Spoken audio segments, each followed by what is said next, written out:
I'd been working the night shift at the Duluth aerial lift bridge for 11 years when everything changed. 11 years of 10-hour stretches in a glass-walled control booth 60 feet above the harbor, watching ore boats and tankers slide through the canal like ghosts made solid. The booth wasn't much, 12 feet by 8, windows on 3 sides, the whole structure perched up there in the girders where the wind could get at it. Winter nights, the glass rattled in its frames. Summer, the heat turned it into a greenhouse that no fan could quite cool. But I knew it the way you know your own house in the dark. Every gauge had its particular quirk. The main hydraulic pressure indicator stuck at 40 psi until you tapped it twice with your knuckle. The bridge position readout flickered when the span hit the halfway point. Always had. Probably always would. The backup generator switch required a specific angle of pressure, or it'd slip right back to the off position before the contacts engaged. 11 years of muscle memory. My hands could work the console in a blackout. The machinery sang its own song, too. The main lift motor had a bass hum that dropped a quarter tone when it strained. The cable drums squeaked on the third rotation. Someone had greased the bearings wrong back in '98, and they'd never been quite right since. The descent brake released with a metallic sigh that echoed through the girders. I could tell you the bridge's position with my eyes closed, just from the sounds. Most nights I sat up there alone with the coffee pot and the radio, waiting for the ore boats that came through in the small hours. The work itself was simple enough. A ship radioed approach. I checked the schedule and the weather, confirmed their tonnage and draft. Then I hit the warning lights, sounded the alarm, and brought the span up. 138 feet of steel roadway rising to let them pass beneath. Waited while they slid through, then lowered it back down. 4 minutes, start to finish, if everything went smooth. The Port Authority paid me to be reliable, to know the equipment, to not screw up and strand traffic on both sides of the canal, or worse, drop a few hundred tons of bridge deck on some freighter's wheelhouse. I was good at it. Good at the routine, good at the solitude, good at staying awake while the rest of Duluth slept. What I valued most, though, wasn't any of that. It was a laminated card someone had left taped beside the radio. 3 inches by 5, the edges yellowed and starting to curl despite the plastic coating. The tape holding it had been replaced so many times there were layers of residue built up on the metal panel, a geological record of adhesive. Bentley White had left it there. My predecessor. I'd never met the man. He'd retired 2 months before I started, moved to Arizona for his lungs, according to the supervisor who trained me on the equipment. But Bentley had worked this booth for 34 years. 34 years of night shifts in this same glass box, watching the same black water. The card contained 5 rules written in faded blue ink. Ballpoint pen, the kind that skips and blobs. His handwriting was cramped, letters squeezed together to fit the space. You could tell he'd written them carefully, though. No crossouts. No hesitation in the strokes. The Port Authority never officially acknowledged the rules. They weren't in any manual, weren't part of the training. But every operator eventually learned to follow them. Nathan Stevens, the security guard who did rounds at the Harbor Administrative Building, had mentioned them my second week. We'd been talking over the radio, slow night, no traffic, and he'd asked if I'd found Bentley's card yet. "The one by the radio?" I'd said. "That's the one. You read it?" "Yeah." "You follow it." "Should I?" Long pause on his end, static in the hiss of the channel. Then, "Yeah, you should." He didn't elaborate, didn't need to. I'd memorized the first 4 rules within a month. They were specific, concrete, the kind of thing you could actually do. Rule 1. Never raise the bridge after midnight unless you can see the vessel's running lights. Simple enough. If a ship radioed approach after midnight, I looked out the windows. If I could see their red and green navigation lights, their white masthead light, I brought the bridge up. If I couldn't see them, fog, malfunction, whatever, I told them to hold position until visibility improved or dawn broke, whichever came first. I'd had to enforce it twice. Both times the captains argued, both times I held firm. Protocol, I told them. Safety regulation. They didn't need to know it came from a laminated card, and not the operations manual. Rule 2. If the foghorn sounds 3 times without your activation, do not respond. The foghorn controls were in the booth. Big red button, safety cover you had to flip up. I was the only one who could trigger it. So if it sounded and I hadn't pressed the button, something else was wrong. Equipment malfunction, probably. Electrical short. In that case, Bentley's rule said to leave it alone. Don't investigate. Don't try to fix it. Let it sound until it stopped on its own. That one had happened 4 times over the years. 3 blasts, deep and resonant, rolling across the harbor. Each time I'd sat in my chair and waited, hands away from the controls, while the sound faded into silence. Rule 3. The shadow that passes beneath the bridge at 3:17 a.m. is not a ship. Specific time. Specific phenomenon.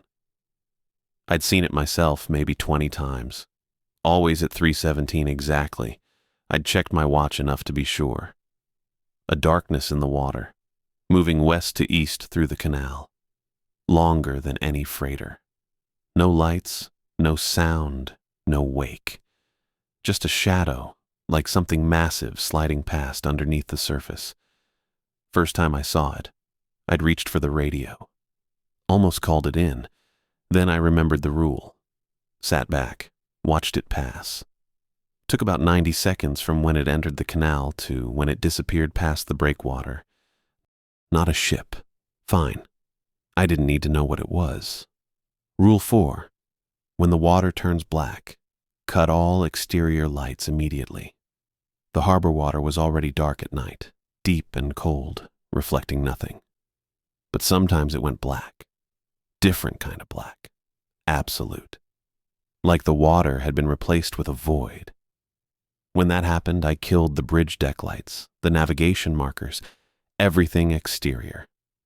Sat in the booth with only the instrument panels glowing, waiting until the water returned to its normal dark gray. Happened maybe once a month. Never lasted more than 10 minutes. 4 rules. 4 specific instructions. I followed them, without question, because they'd kept Bentley alive for 34 years and they'd kept me safe for 11. Rule 5, though. Rule 5 remained smudged beyond reading. The ink had run or been worn away or something. The paper underneath had thinned to transparency where fingers had traced it. Decades of night shifts, dozens of operators before me, all of them touching that same spot, trying to read it, trying to understand what the 5th rule warned against. I'd tried everything, held it up to light, examined it with a magnifying glass, traced the impressions in the laminate. Nothing. Just a blur of faded blue and the ghost of letters I couldn't quite make out. Sometimes during the quiet hours between ships, I'd stare at it, run my own finger over that worn spot, adding my touch to all the others. Wondered what Bentley had been trying to say, wondered what was so important it had to be written down, but so terrible the words couldn't survive. The radio crackled at 11:47. I'd been watching the harbor lights reflect off black water, counting the rhythmic flash of the North Pier beacon. Red every 4 seconds. Predictable. The kind of thing that kept you grounded during the long stretches when nothing moved and the booth felt suspended between water and sky. Bridge operator, this is Stevens at the Fitzgerald Memorial. Nathan's voice came through steady as always, but something in the careful way he said the words made me reach for the transmit button faster than usual. Go ahead, Nathan. Static filled the pause. Long enough I almost called again. The bell's ringing.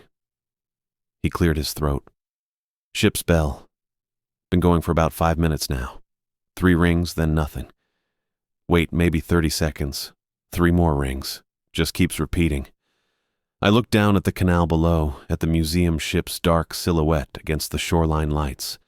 The Edmund Fitzgerald Memorial had been docked there since 2003, a freighter repurposed to honor the wreck, the men lost.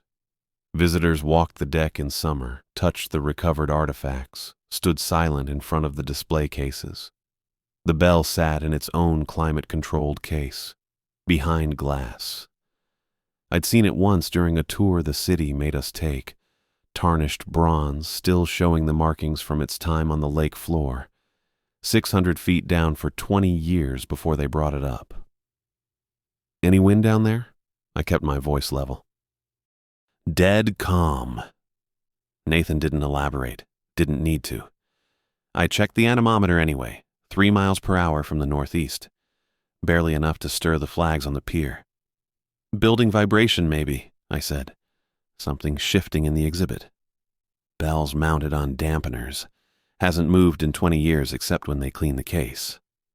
He paused again. I checked the logs, every entry going back. Nothing about spontaneous ringing.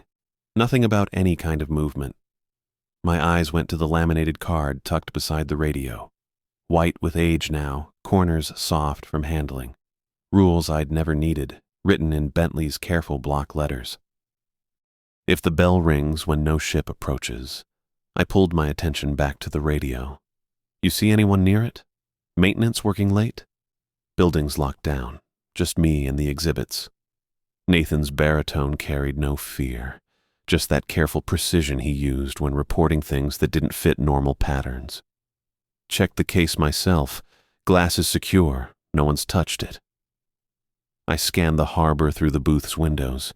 Lake Superior stretched black and flat beyond the pier lights, disappearing into darkness where water met sky.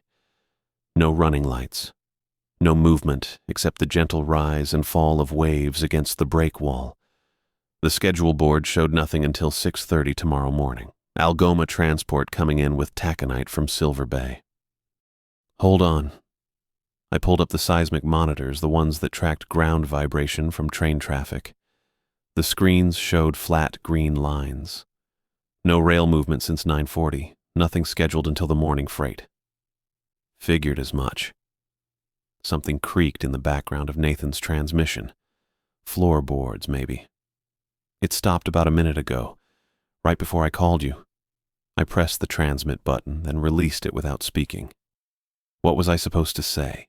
That bells didn't ring themselves? That recovered artifacts stayed still and silent behind their glass? Nathan already knew that. Probably just settling, I said finally. Old ship, temperature changes, metal expands and contracts. In a climate-controlled case, not arguing, just stating facts. Yeah. The radio went quiet. I could picture Nathan in the museum's dim security office, surrounded by photographs of the Fitzgerald's last voyage. 29 men lost when she went down in 75. Worst storm in Lake Superior history, some said. Others claimed it wasn't the storm at all. I'd heard the theories during my years in the booth. Late-night radio calls with Nathan, stories passed between shifts. The lake didn't give up her dead, people said. Kept them in the cold and the dark, 600 feet down where the pressure turned everything strange. You want me to file a report? Nathan asked. Up to you. I watched the North Pier beacon flash. Red, red, red. Could just note it in your log. Unexplained sound. Case still secure. Right. He didn't sound convinced. Neither was I. Call if it starts again. Will do. Stevens out. The radio clicked to silence. I sat there looking at the laminated card. My hand wanted to reach for it, flip it over, read through the rules I'd memorized 11 years ago, rules that had never mattered until tonight. If the bell rings when no ship approaches, confirm all vessels' positions. The harbor stretched empty. No vessels to confirm. 3 rings. Silence. 3 rings again. I pulled the logbook toward me and made the entry. Time. Nathan's report. My response. Clinical language that turned something wrong into routine documentation. My handwriting looked steadier than my hands felt. Outside the booth, the wind picked up slightly. 5 miles per hour now. Not enough to explain anything. I thought about Bentley.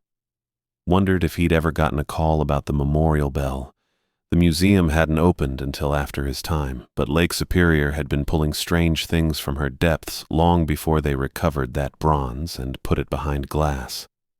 My coffee had gone cold in its thermos. I drank it anyway, letting the bitter taste ground me in something normal, something that followed predictable rules. The harbor stayed quiet. The schedule board showed nothing.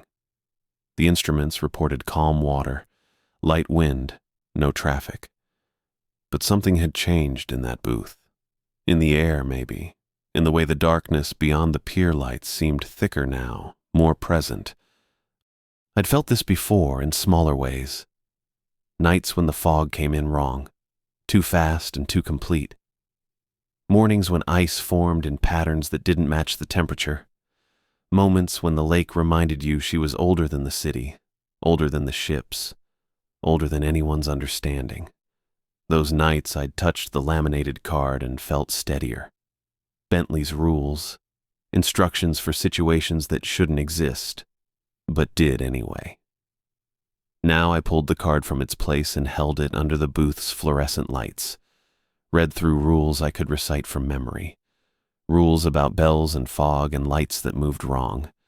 Rules about voices on the radio using names they shouldn't know. The unease settled deeper, worked its way into my bones the way cold did during winter shifts.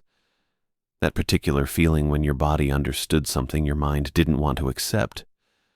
Something was wrong with this night. The instruments said everything was fine. The harbor lay calm. The schedule showed nothing unusual. But the bell had rung 3 times, then silence. 3 times again. And I couldn't shake the feeling, certain as the steel under my feet, solid as the water below, that those rules I'd never needed were about to become very relevant. The fog came at 11:52. I saw it first as a thickening in the darkness beyond the North Pier, a paleness gathering where there shouldn't be any. Lake Superior didn't make fog in January. The air was too cold, too dry.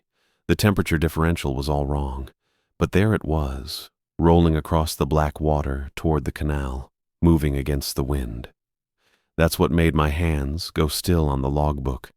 The wind was coming from the northwest, had been all night, steady at 12 knots.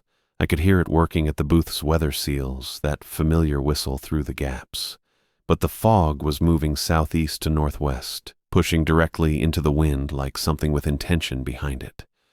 I stood, moved to the south-facing windows where I had the clearest view of the canal approach. The fog pooled. That's the only word for what it did. Not drifted or rolled or spread. Pooled. It gathered around the concrete bridge supports the way liquid gathers around obstacles, thick and heavy and entirely too deliberate. I watched it accumulate in the angles where the massive pier met the canal walls, building up until it started to climb. Wrong. Everything about this was wrong. I'd seen fog on Superior. Real fog. Natural fog that came with the right conditions. Warm air over cold water in spring and fall.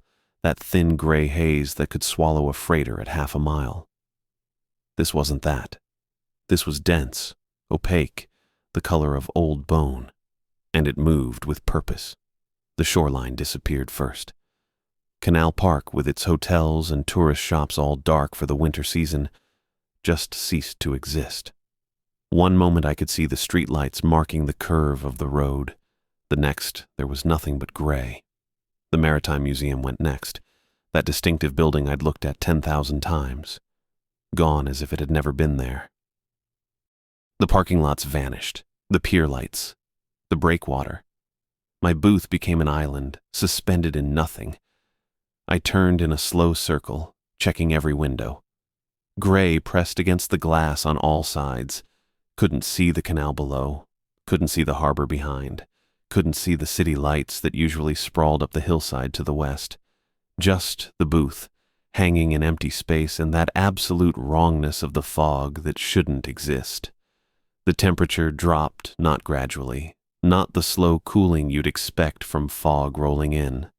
The air inside the booth went from comfortable to freezing in the space between one breath and the next. Had to be 15 degrees at least, maybe 20. My breath came out visible. I watched it fog in front of my face, that white cloud hanging in air that had been warm enough I'd rolled up my sleeves an hour ago. The heating system was running. I could hear it, feel the air moving from the vents, but the cold kept coming, seeping through the walls, through the windows, through the very steel of the structure. I rolled my sleeves down. Didn't help. The cold had teeth. The phone rang. Not the radio. The hardline phone mounted on the control panel, the one connected directly to the Port Authority dispatch center. Black plastic receiver on a coiled cord, the kind of equipment they didn't make anymore, but that kept working year after year because it was too simple to break. I looked at it for 2 rings. 3. Lifted the receiver on the 4th. "Bridge operator," I said. "This is dispatch." Male voice, crisp and professional, with that particular clarity that came from good equipment and proper radio discipline. "I need you to execute an immediate raise for an incoming vessel." I didn't recognize the voice. Port Authority only had 3 regular dispatchers for the night shift, and I knew all of them. This wasn't any of them. "Identify yourself," I said. "Jason York, night dispatcher. I need that raise now, operator." Never heard that name. 11 years on this shift, and I knew everyone who worked the Port Authority Communication Center. Every voice, every speech pattern, every personal quirk. Jason York wasn't one of them. I pulled the logbook closer with my free hand, flipped back 3 pages to the dispatch roster I'd copied down at shift start. Standard procedure. Know who's working, know who might call. The night dispatcher was Nathan. Same as always. No Jason York, listed. "I'm going to need a ship name and registration," I said. Kept my voice level, calm. The same tone I used for every communication, every shift, every vessel request. Didn't matter that my breath was still fogging in air that had no business being this cold, or that fog that couldn't exist was pressing against every window. "The Arthur M. Anderson," the voice said. "Inbound from the southeast, requesting immediate passage." My hand stopped moving on the logbook. The Arthur M. Anderson. I knew that name. Every person who'd worked the lakes long enough knew that name.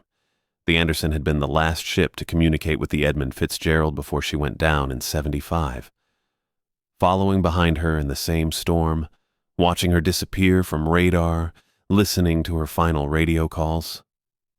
The Anderson had searched for survivors, found nothing but debris and oil slicks and questions that never got proper answers. I knew something else, too. The Anderson had been scrapped, not recently, years ago. Had to be at least a decade, maybe more.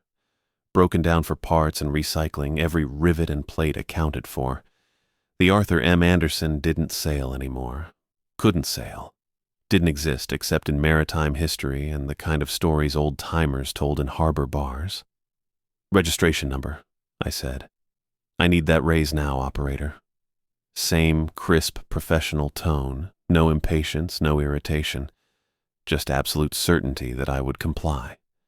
"This is priority traffic." "Then you'll have the registration number." Silence on the line. Not the crackling silence of bad connection or atmospheric interference. Perfect silence, the kind that came from someone choosing not to speak. My eyes went to the rules taped beside the phone.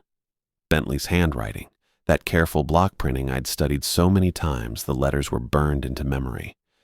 Rule 2. If the foghorn sounds and you didn't activate it, do not raise the bridge under any circumstances. "I'm going to need proper identification," I said. "Ship name, registration, tonnage, and cargo manifest. Standard protocol." "The Anderson is inbound," the voice said.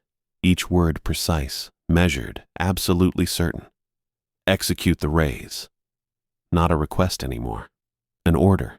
The kind of voice that expected compliance, that had probably never been refused, that carried the weight of official authority and proper channels and all the infrastructure that made the Port Authority function. But I'd never heard of Jason York.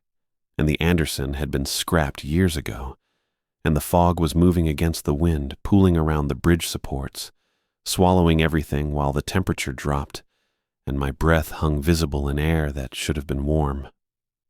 I hung up, just set the receiver back in its cradle, that plastic click loud in the sudden quiet. My hand was steady.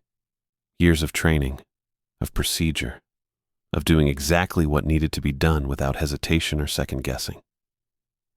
Rule 2. If the foghorn sounds and you didn't activate it, do not raise the bridge under any circumstances. The foghorn hadn't sounded, not yet, but the fog was here, impossible and wrong, and someone who didn't exist was calling about a ship that had been broken down for scrap, and every instinct I'd developed in 11 years of night shifts was screaming that the rules, those rules I'd never needed, never wanted to need, were about to become very goddamn relevant. The foghorn sounded 3 times from somewhere below, deep bass notes that didn't just reach my ears. They moved through the booth's windows, through the steel frame, through my chest cavity, the kind of sound you felt in your bones before your brain caught up to register it as noise. Each blast lasted maybe 5 seconds, with silence between them. Deliberate, measured. I stood frozen at the control panel, hands hovering over switches I hadn't touched. The horn shouldn't have been there at all. We decommissioned the bridge's fog signal system back in 2009, replaced it with the standard radio navigation alerts. The old horn itself had been removed. I'd watched the crew unbolt it from the South Pier foundation, watched them haul it away on a flatbed truck. But that sound, Christ, that sound was unmistakable. The exact pitch and rhythm I'd heard 1,000 times during my first years on the job. 3 blasts, 3 times, just like the radio static. My fingers twitched toward the lift controls. Every instinct I'd built over 11 years screamed at me to respond to a signal, to check the gauges, to do something. The bridge operator responds. That's the job. That's what keeps boats safe and schedules running and the whole system functioning. I pulled my hands back, gripped the edge of the console instead. Rule 2. Don't touch the controls between midnight and 1 a.m., no matter what I heard. The metal felt solid under my palms, real. I focused on that. The smooth painted steel, the slight vibration from the heating system, the tiny imperfections where other hands had worn the surface smooth over decades. Bentley's hands, the operators before him, all of them standing right here, holding this exact edge, all of them keeping their hands away from the controls. Movement caught my eye through the glass, not on the water's surface, below it. A darkness within the darkness, a shape rising from somewhere beneath the bridge itself. I stepped closer to the windows, close enough that my breath started fogging the glass. Too big to be a boat. Way too big. The shape kept coming, pushing up through the black water. Angular. Wrong. Boats moved horizontally, following the surface, obeying the basic physics of buoyancy and displacement.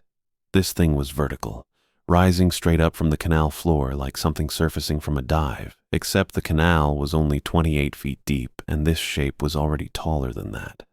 My brain tried to make it make sense. Submarine, maybe. But no submarine operated in the Great Lakes, and even if one did, it wouldn't fit in a canal designed for ore freighters. The water around it started changing. I'd been watching that gray-black surface for hours, knew every shade of it under the dock lights. Now it was darkening. Not from fog or shadow, but from the water itself, like someone was pouring ink into the harbor, spreading out from where the shape rose. Gray to charcoal, charcoal to black, absolute black. My hand hit the light controls before I'd consciously decided to move. Rule 4. If the water turns black, kill all exterior lights immediately. The floods went dark. The deck lights. The navigation beacons I wasn't supposed to touch. Every switch got thrown, and the harbor plunged into darkness so complete it felt solid. My eyes hadn't adjusted yet. I was staring at nothing, at absence, at a void where the canal had been. Then I saw it. Not despite the darkness. Because of it. The shape was clearer now, edges sharp against the black water. A hull. Definitely a hull. Rising vertically straight up, water cascading from its surfaces in sheets that caught what little light remained from the distant shore. The sound of it hit me next. The rush and roar of tons of water pouring off steel, the deep groaning of metal under impossible stress. Not sailing, not floating, surfacing, like a whale breaching, like something coming up from depths that shouldn't exist in a canal that bottomed out at 28 feet. The deck came into view, twisted railings, structures that might have been cargo hatches or equipment housings, all wrong angles now, bent and warped. Rust showed in patches even in the darkness, great weeping stains down the hull. More water poured from the deck, from the railings, from every seam and joint. This thing had been underwater, deep underwater, for a long time. My throat had gone dry. I couldn't look away. The hull kept rising, revealing more of itself. Red paint showed through the rust, not bright red, faded, oxidized, the color of old blood, but unmistakable. That specific shade they'd used on ore carriers, that specific pattern of plating. I'd seen it in photographs, in the memorial displays at the Maritime Museum, in the documentary they played every November 10th at the Visitor Center, the Edmund Fitzgerald. The name didn't form in my mind all at once. It came in pieces, in fragments of recognition that my brain kept trying to reject. The hull shape, the railing configuration, that red paint, the way the superstructure was crushed and twisted, matching the sonar images from the wreck site. But the wreck site was 17 miles northwest of here, 530 feet down. The Fitzgerald had gone down in a November storm in 1975, taken all 29 crew with her, and she'd stayed down. They'd confirmed it, photographed it. The wreck was a grave site, protected by law. She couldn't be here. She was here. Rising toward the bridge I controlled, water still streaming from her broken decks, ascending from impossible depths in a canal that should have been empty except for winter ice and quiet water. The top of her superstructure cleared the surface, then kept coming, higher than the water, higher than the dock, rising toward my booth 60 feet up, and I realized with a clarity that felt like ice water in my veins that she wasn't going to stop. She was coming for the bridge. The radio crackled back to life at 11:58. Not the 3-beat pattern this time. Voices, dozens of them, overlapping, cutting through each other in waves of static and urgency. My hand jerked toward the volume knob before my brain caught up to what I was hearing. Bearing 270, winds northeast at 43 knots. Taking on water, forward compartments 3 and 4. Barometric pressure dropping 28.8 and falling.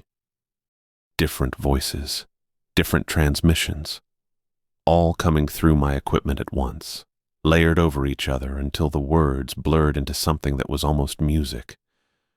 Almost a song, the kind you didn't want to hear. I stood frozen at the console, watching the ghost ship hang there in the fog 60 feet below, and listened to men who'd been dead for half a century call out their final readings. Coordinates tumbled through the static, 47 degrees north, 85 west, weather reports in clipped professional tones that couldn't quite hide the strain underneath. Mayday signals that started calm and ended breaking. I knew these transmissions. Jesus Christ, I knew them. Every operator who worked the lakes learned about the Edmund Fitzgerald, the ore carrier that went down in 75, taking all 29 crew with her. They made us study the transcripts during training, made us memorize the timeline, made us understand how fast things could go wrong on Superior when the weather turned. I'd read Captain Joseph Austin's final communications 100 times, knew the cadence of his voice even though I'd never heard the actual recordings. "We are holding our own." That's what he'd said, right before the waves got too high and the hull gave out. Now his voice was coming through my radio, not a recording, not a replay from some archive, coming through my equipment, through channels that should have been empty, through frequencies that belonged to the bridge and nothing else. List increasing, starboard side taking the worst of it. Visibility 0, can't see the bow from the wheelhouse. Pumps running full, can't keep up with the intake. The voices kept coming. I recognized the pattern from the official reports, the progression. First, the routine weather updates, then the acknowledgement of problems, then the requests for assistance that came faster and more desperate as the situation deteriorated. They were playing in sequence, like a recording stuck on a loop, cycling through the same terrible hour over and over. My throat had gone dry. I reached for the radio, thought about responding, thought about breaking in to tell them, what? That they were already gone? That the ship they were trying to save had been scattered across the lake bed for 50 years? My hand hovered over the transmit button. Didn't press it. Something told me that would be worse, that acknowledging them would be crossing a line I couldn't uncross. The ghost ship hadn't moved, still hung there below the bridge span, bow pointed toward the canal entrance, waiting. The fog swirled around her hull in patterns that didn't match any wind I could feel. Through the control booth windows I could see every detail, the rust streaks down her sides, the ice coating her railings, the running lights that shouldn't be lit. She sat exactly where a ship would stop when requesting bridge clearance. Exactly where vessels always paused, waiting for permission to pass through. The radio voices continued their litany of disaster, coordinates, wave heights, hull stress reports. All the clinical language sailors used to describe the moment when Lake Superior decided to take what it wanted. And standing there, listening to dead men call out numbers that hadn't mattered, couldn't have mattered because help never came and the lake never cared, I understood. Rule 5. The words worn away by God knew how many operators who'd stood in this exact spot, facing this exact choice. They'd rubbed those words out deliberately, not from age or handling, from need, from the desperate, repeated checking of men who wanted to make sure they had it right, who needed to verify the instruction one more time before they did what it told them to do, or didn't do. Because that's what Rule 5 must have said, wasn't it? Don't raise the bridge. Don't let it through. Don't give the lake what it's asking for. How many times had this happened? How many November nights had the Fitzgerald appeared in the fog, asking for passage? How many operators had stood where I stood, listening to Austin's voice cycle through those final reports, watching a ship that shouldn't exist wait with impossible patience for clearance that could never come? Enough times to wear the words away. Enough times that someone, Bentley maybe, or the operator before him, or the one before that, had decided the next person shouldn't have to read it, shouldn't have to see the instruction written out plain and know what it meant. Easier to just leave the blank space. Let the new operator figure it out themselves when the moment came. The bridge wanted to rise. I could feel it in the deck beneath my boots, a kind of tension in the steel that shouldn't be there. The whole structure felt coiled, ready. The hydraulic systems were off, the controls locked in neutral, but something in the bridge itself wanted to move. My hands wanted to reach for the panel, wanted it so badly my fingers were actually twitching. Muscle memory from 11 years of responding to vessel requests, trying to override what my brain knew was wrong. A ship was waiting. That's what the bridge was for. That's what I was for. You didn't make vessels wait. You checked your protocols, verified your clearances, and you raised the span, let them through, kept the harbor moving. The Fitzgerald needed to pass. She'd been trying to reach harbor when she went down. 17-foot waves and a November gale, and a hull that couldn't take the stress. She'd split in two somewhere north of Whitefish Point, gone under so fast the crew didn't have time to launch lifeboats. They'd found debris, found pieces, never found the men, never gave them the chance to complete their run. My hand was halfway to the controls before I realized I'd moved. I jerked it back, pressed my palm flat against the cold glass of the window instead, feeling the condensation wet against my skin. Because raising the bridge would open something. I knew that. Knew it the way you know not to touch a hot stove, not to walk on thin ice, not to turn your back on Superior when the wind picked up. The kind of knowledge that lived in your gut, deeper than thought. The rules existed for a reason. Someone had written them. Someone had learned, the hard way probably, because that's how you learned things on the lakes. What happened when you didn't follow the protocols, when you gave in to what seemed reasonable, what seemed right, what seemed like simple human decency. Previous operators had faced this, had made choices, had discovered consequences, and they'd written it down. Rule 5. The instruction that got checked so many times, the words wore away to nothing. Don't raise the bridge. Don't let the ghost ship through. Don't open the passage for something that's already gone. Because if you did, if you threw the switches and engaged the hydraulics and lifted that span, what came through wouldn't be just a ship, wouldn't be just the Fitzgerald completing her final run. It would be everything the lake had taken, every vessel, every crew, every November storm and August calm that had claimed lives and swallowed ships and left nothing behind but coordinates and memorial bells. The weight of that knowledge pressed down on my shoulders, pressed down on my chest, made it hard to breathe in the close air of the control booth. 50 years of ghost ships waiting in the fog. 50 years of November nights when the Fitzgerald appeared and asked for passage. 50 years of operators standing exactly where I stood, listening to Joseph Austin's voice call out coordinates that led nowhere, watching a ship that shouldn't exist wait with the patience of the drowned. 50 years of saying no, of leaving the bridge down and the passage closed, and the dead on the wrong side of whatever line separated their world from ours. My hand was shaking against the glass. Outside, the Fitzgerald waited. Inside, Austin's voice cycled through weather reports that didn't matter anymore.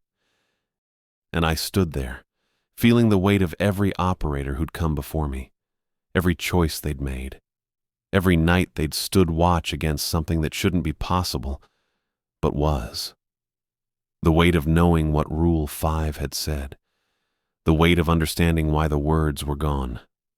The weight of being the one who had to decide right now whether to follow rules I'd never read or raise the bridge and find out what happened when you didn't.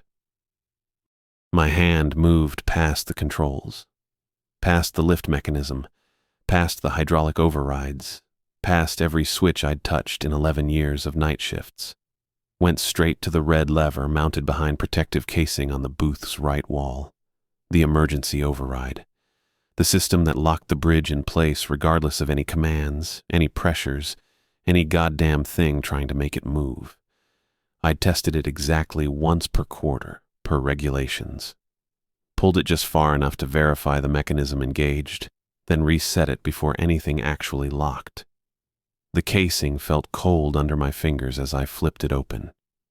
The lever itself was painted safety red, wrapped in textured grip tape that had gone smooth in places from decades of quarterly tests. Bentley's handwriting on the card was still in my peripheral vision. Do not raise the bridge. The Fitzgerald kept rising outside, rust-streaked hull filling my view, water streaming from her deck plates, the fog coiling around her superstructure in patterns that hurt to track. Those voices on the radio, dozens of them, hundreds maybe, all calling out coordinates and bearings and warnings that overlapped into something that sounded almost like singing.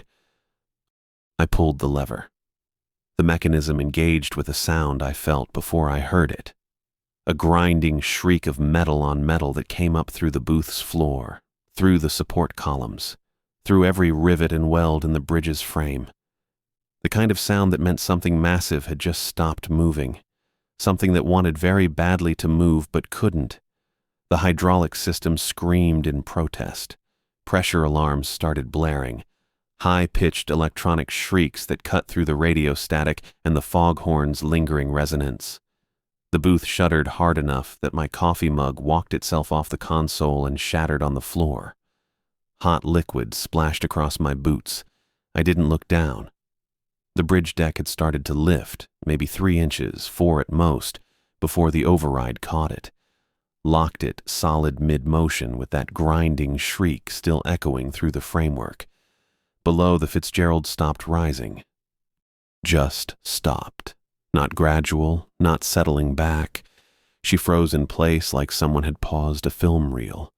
Water still streaming from her deck, fog still coiling around her hull, but that upward momentum just ended. Hung there for 1 breath, 2, while the pressure alarms kept screaming and my hand stayed locked on that red lever. Then she started to sink. Slow at first. The pilot house descending back into that unnatural fog. The radar mast disappearing, the stack with its faded lettering sliding down past my line of sight. Faster then. The whole superstructure dropping like she'd been released from cables, back toward whatever depth had held her for half a century. The fog swallowed her in thick rolling banks that looked almost solid, almost deliberate in how they wrapped around her hull.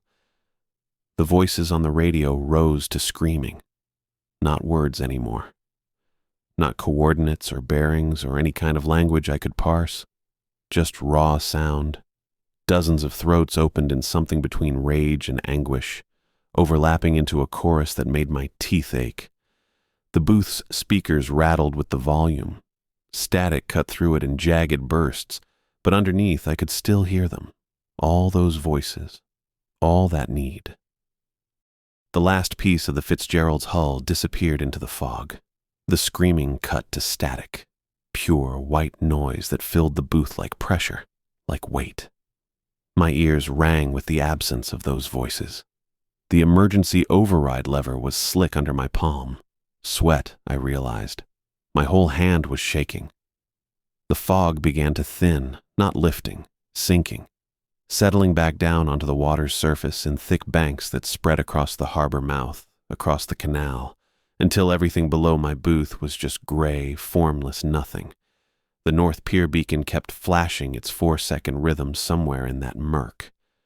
Red pulse, darkness, red pulse. The only proof there was still a world down there. I held that lever for another 10 minutes.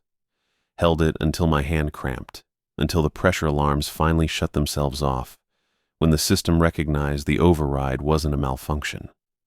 Held it until my legs started shaking from standing locked in place, every muscle tensed against some impact that never came. The static on the radio faded to silence around 12:15. I let go of the lever then, flexed my fingers until feeling came back. The booth felt too quiet without those voices, without the foghorn's resonance, just the normal sounds. Ventilation system, my own breathing, wind against the windows. The coffee on the floor had stopped steaming. I didn't reset the override. Left it engaged, bridge locked in place, while I sank into my chair and watched that fog slowly dissipate across water that looked black and still and completely ordinary. Dawn came at 7:03. I watched it happen degree by degree, the sky going from black to charcoal to that pale gray that meant morning on the lake in January. The fog had lifted sometime after 3, just thinned and scattered like regular weather, leaving the harbor looking exactly as it should. Freighters waited at anchor in the outer bay, their running lights still visible against the growing daylight. A bulk carrier I recognized, the James R. Barker, sat low in the water about 2 miles out, probably loaded with taconite from the Iron Range. Gulls circled the fish processing plants on the Minnesota side. I could see them through the booth's east windows, white specks against gray buildings, following their usual patterns. The kind of normal that felt obscene after what I'd watched 6 hours earlier. The harbor didn't care. The lake didn't care. Everything just continued like the Fitzgerald hadn't tried to rise from 50 years of cold darkness. Like those voices hadn't screamed through my radio. Like the rules Bentley left me hadn't been the only thing standing between ordinary morning and something I still didn't have words for. The radio crackled at 7:18. Nathan's voice, low and steady. "Bridge, this is museum security." I reached for the handset. My arm felt heavy. Everything felt heavy. "Go ahead, Nathan." "Thought you'd want to know." He paused. Static filled the gap. The bell stopped ringing. I waited. "Happened around 6:30, he continued. "Just stopped. Middle of a sequence. Been silent since." Through the windows I could see the William A. Irvin at her permanent dock, her hull solid and dark against the processing plants behind her. No fog. No unusual light. Just a decommissioned ore boat turned museum piece, exactly as she should be. "You doing all right over there?" Nathan asked. "Yeah," I said. "Long night." "I imagined so." Another pause. "Harbor looks quiet now." "It does." "All right then. Just wanted to let you know about the bell." He signed off with his usual efficiency. No extra words, no questions about what we'd both heard on the radio. What we'd both known was happening out there in the fog. That's how it worked. You reported what needed reporting. Everything else you just carried. I set the handset down and looked at the card mounted beside my console. 5 rules in Bentley's handwriting, that worn spot where a 6th had been before he'd erased it hard enough to tear the paper. My shift ended in 42 minutes. Day operator, a guy named Collins, who'd been working the bridge for maybe 3 years, would take over at 8, and he'd ask why the emergency override was still engaged, and I'd tell him there'd been a mechanical issue during the night that needed inspection before we returned to normal operations. He wouldn't question it. But someone else would work this booth someday. Someone who'd never met Bentley, never learned his rhythms, never understood why certain rules existed. Someone who might not have a card at all if I didn't do what needed doing. I found a pen in the console's top drawer. Black ballpoint, the kind with the Bridge Commission's logo printed on the side. Held it over that worn spot where Bentley's words used to be. My handwriting wouldn't match his. Mine was blockier, less elegant, shaped by years of filling out shift logs and maintenance reports, rather than whatever had formed his careful script. But that didn't matter. What mattered was the words. I wrote, "The lake remembers its dead. Some passages must stay closed. Not quite a rule. Not like the others with their clear directives. But true in a way that made my chest tight. In a way that felt like the only honest response to what I'd witnessed. The Fitzgerald had gone down with 29 men, 29 souls who'd fought through 40-foot seas and hurricane winds before the lake took them, and something of them remained. Something that tried to rise, to cross back through, to use the bridge's opening as passage from wherever they'd been trapped for half a century. I'd kept that passage closed. The ink dried quickly in the booth's dry air. I set the pen down and read through all 6 rules again, top to bottom, the way Bentley must have intended. The way every operator who came after me would read them, if they were smart. If they understood that some traditions weren't superstition, but survival. Collins arrived at 7:57. I heard his boots on the stairs, heard him pause at the top to catch his breath the way he always did. He came through the door with coffee in hand, and that easy morning energy of someone who'd slept through the night. "Grayson," he said, "how was it?" Quiet. I stood, gathered my thermos and the sandwich bag I'd never opened. Got the emergency override engaged. Had some weird pressure fluctuations around midnight. Might want to have maintenance check the hydraulics before you run any lifts. He frowned, set his coffee down, moved to the console. "Everything locked up okay?" "Solid. Just don't want to risk it until someone's looked at the system." "Fair enough." He was already settling into the routine, checking gauges, scanning the harbor. Wouldn't see anything unusual. Wouldn't have any reason to look at the rules card. Wouldn't notice the sixth line that hadn't been there yesterday. I headed for the door. Grayson? I stopped, turned.